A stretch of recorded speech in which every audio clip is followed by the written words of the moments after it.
Hello dear student, आज हम online class में बीए पार्ट प्रथम के फिजिकल ज्योग्राफी प्रश्न पत्र की बात करेंगे। इसके अंतर्गत हम भूसंतुलन की जो संकल्पना उसके संदर्भ में बात करेंगे।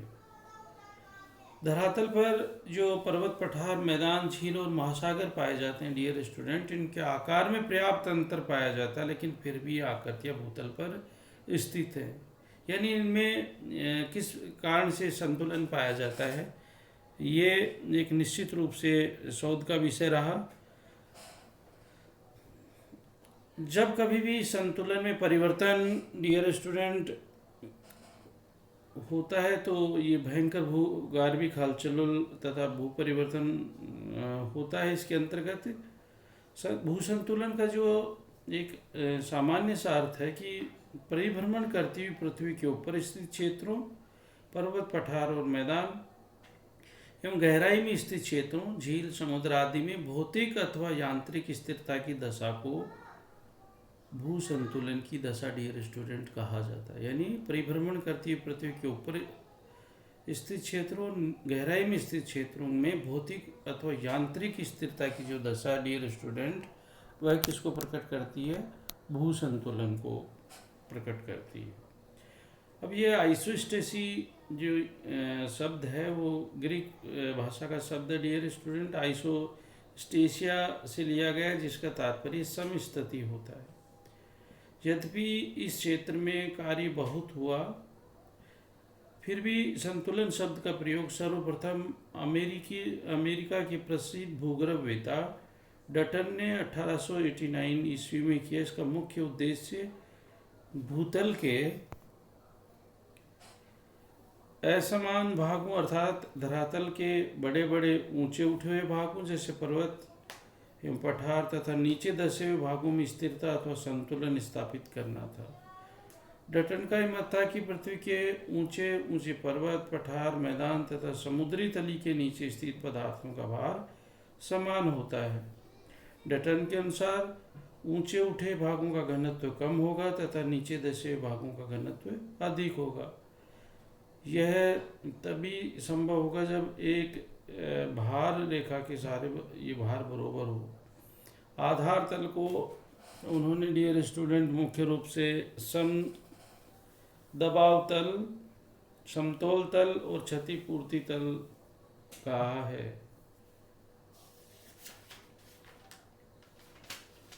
भूसंतुलन की जो संकल्पना है वो कैसे आई, इसकी भी एक रोचक कहानी है डियर स्टूडेंट।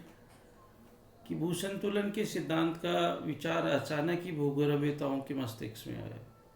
सन 1859 ईस्वी में सिंधु गंगा के मैदानों के अक्षांशों के निर्धारण हेतु भू सर्वेक्षण भारत के surveyor general sir George Everest के निर्देशन में किया जा रहा था।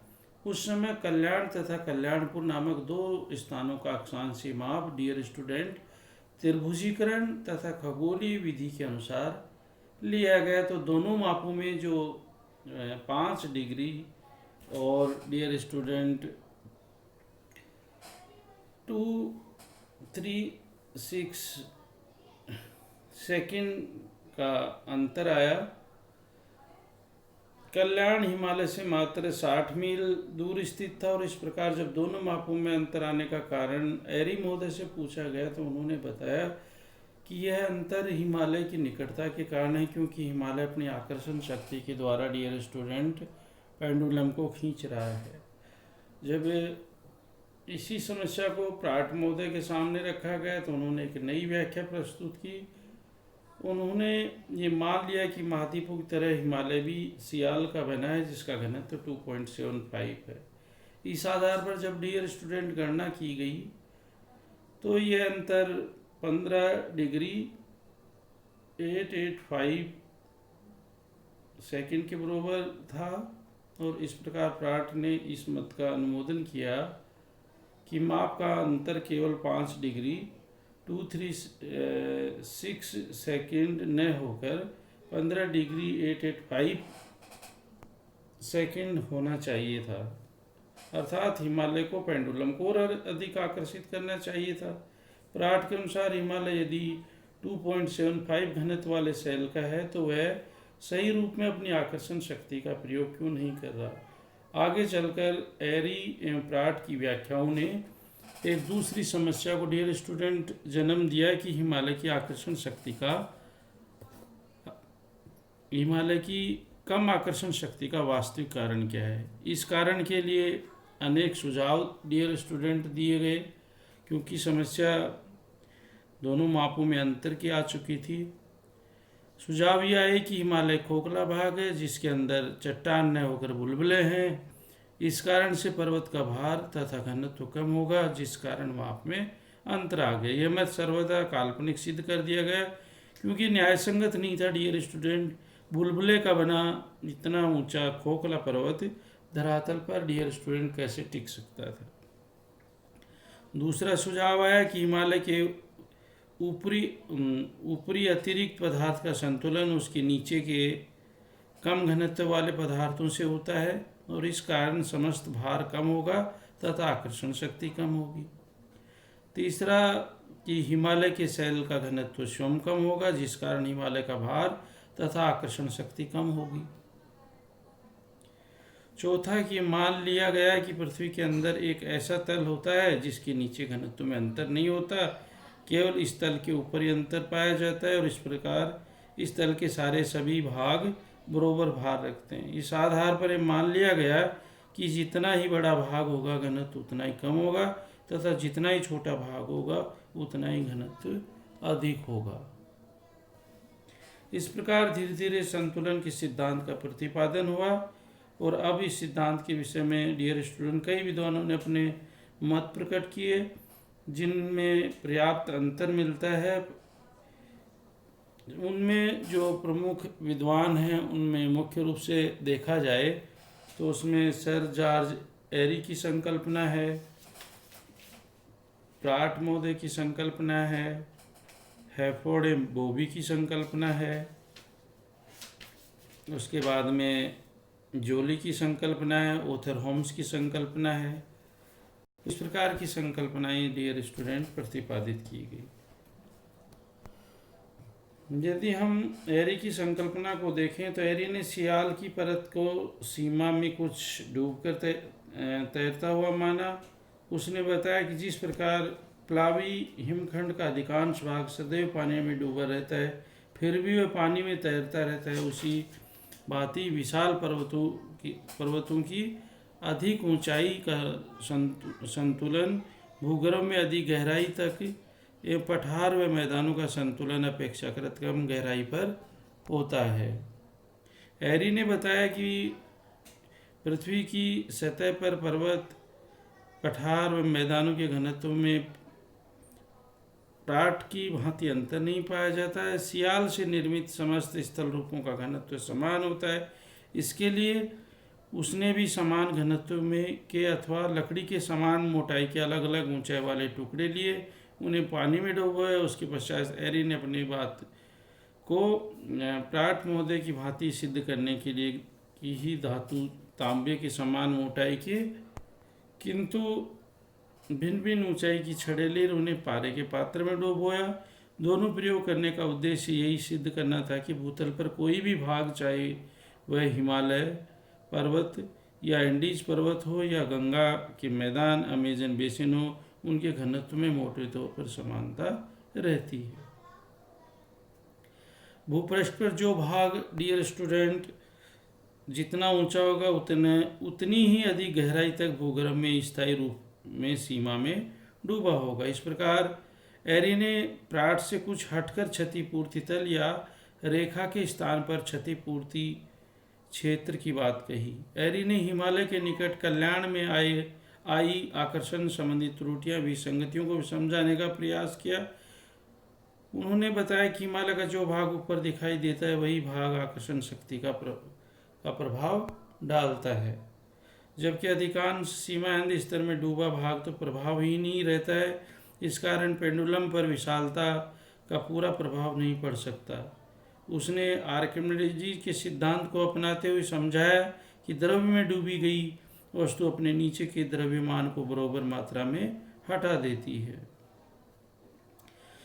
अर्थात समस्त महाद्वीपीय भाग एक से घनत्व की शैलों से डियर स्टूडेंट निर्मित हैं, किंतु उनकी ऊंचाई में भिन्नता के अनुसार ही उनकी गहराई में भी भिन्नता पाई जाती है। एरी ने आगे चलकर यह भी स्वीकार किया कि अधिक घनत्व की चट्टानें कम घनत्व की चट्टानों की तुलना में अधिक आकर्षण शक्ति की सामर्थ्यता रखती हैं। प्राट महोदय की संकल्पना डियर स्टूडेंट, प्राट के अनुसार ऊंचाई तथा घनत्व में डियर स्टूडेंट उल्टा अनुपात पाया जाता है। ऊंचा स्तंभ कम घनत्व, नीचा स्तंभ अधिक घनत्व, अर्थात पर्वत का घनत्व पठारों से कम, पठारों का मैदानों से तथा मैदानों का समुद्री तल से कम होता है।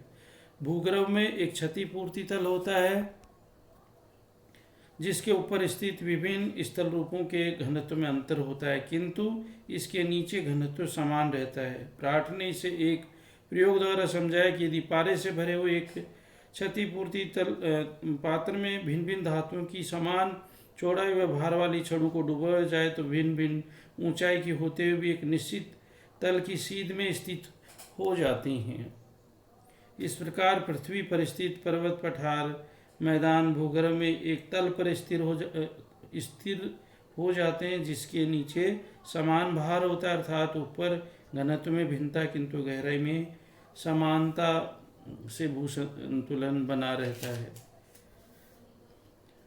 इसी प्रकार डियर स्टूडेंट आगे हैफोर्ड एवं बोबी की संकल्पना है।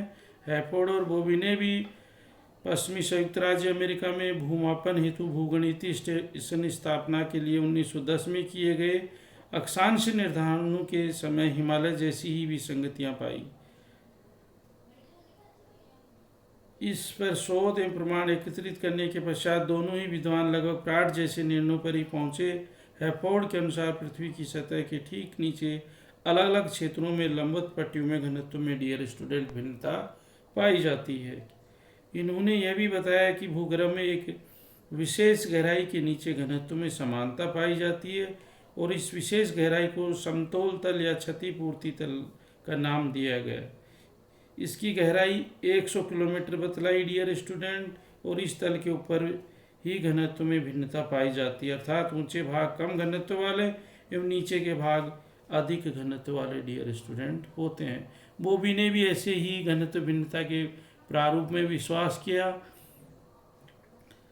जोली की संकल्पना डियर स्टूडेंट, जोली ने भूसंतुलन के बारे में 1925 में अपने विचार प्रकट किए और ये समझाया कि भूगर्भ में हैफोर्ड बोबी द्वारा बताए गए क्षतिपूर्ति तल की भांति कोई ऐसा रेखा नहीं होती जिसके ऊपर की घनत्व भिन्नता वाले स्तंभ मिलकर समरूपी घनत्व का तल बना सके। इसके लिए आवश्यक है कि ऊपर उठे भाग अधिक गहराई में प्रवेश कर निश्चित क्षतिपूर्ति की पट्टी या क्षेत्र का निर्माण करें। कम ऊंचे भाग इस पट्टी में कम गहराई तक डियर स्टूडेंट प्रवेश कर पाएंगे। अतः उसने तैराव के सिद्धांत को आधार मानते हुए क्षतिपूर्ति पट्टी या क्षेत्र की कल्पना की और इस पट्टी की चौड़ाई 16 किलोमीटर मानी और यह भारी सियाल पदार्थों की बनी है जिसका घनत्व डियर स्टूडेंट 3 है। इसी प्रकार ओथर होम्स की जो संकल्पना है, ओथर होम्स ने भूसंतुलन एवं उससे संबंधित विसंगतियों पर 1940 के आसपास विस्तार से प्रकाश डाला। होम्स का विचार एरी का संशोधित रूप है। ये प्राट से भिन्न है किंतु जोली के विचारों को सही दिशा में आगे बढ़ाने वाला है। होम्स ने स्पष्ट किया कि जो भाग जितने ऊंचा एवं जटिल होगा उसका भूसंतुलन वृहद स्तर पर एवं क्षेत्रीय आधार पर होगा। महान संयुक्त राज्य अमेरिका के कार्डिलेरा पर्वत एवं हिमालय जैसे पर्वतीय क्षेत्रों का संतुलन पृथ्वी की गहराई में काफ़ी नीचे एक साथ समायोजित होगा। होम्स ने भूगर्भ में घनत्व व्यवस्था के वितरण प्रारूप को भूकंपीय लहरों से प्राप्त परमाणु के आधार पर समझाया डियर स्टूडेंट। इन परमाणु के आधार पर कम घनत्व की या सियाल परत की मोटाई पर्वतीय भागों में 40 से 50 किलोमीटर एवं समायोजन के कारण कभी कभी इसमें भी अधिक गहराई तक पाई जाती है, जबकि मैदानी भागों में नीचे सियाल परत की मोटाई इससे लगभग आधी ही रह जाती है। महाद्वीपीय चबूतरों से महासागरीय नीतली के पास सियाल परत की मोटाई और भी घटकर 8 से 12 किलोमीटर के मध्य डियर स्टूडेंट रह जाती है। यही नहीं, अगाध सागरीय मैदानों एवं सागरीय गर्तों में सियाल की परत की मोटाई नाम मात्र की है। भूतल पर संतुलन बनाए रखने के लिए ऊंचे पर्वतीय भागों के हल्के पदार्थ काफ़ी गहराई तक सियाल की पट्टी या गुंबदाकार जमाव में फैले होते हैं, जिससे कि वहाँ की भारी चट्टानें अन्यत्र स्थानांतरित रहती हैं, जबकि निचले भाग कम गहराई पर समस्थिति में बने रहते हैं एवं वहाँ एक अधिक घनत्व वाले पदार्थ कम गहराई पर ही पाए जाते हैं। होम्स ने स्पष्ट किया कि यद्यपि स्थानीय रूप से आदर्श समस्थिति या भूसंतुलन की दशा कुछ समय के लिए पाई जा सकती है, किंतु सभी स्थानों पर हमेशा के लिए नहीं रहती। भूतल पर स्थित अनेक स्थानों की असंतुलन की स्थिति ही भूगर्भ में आकस्मिक शक्तियों की क्रियाशीलता व विकास के लिए सहायक रहती है। Thank you dear student. निश्चित रूप से भूसंतुलन की संकल्पना आपको समझ में आई होगी।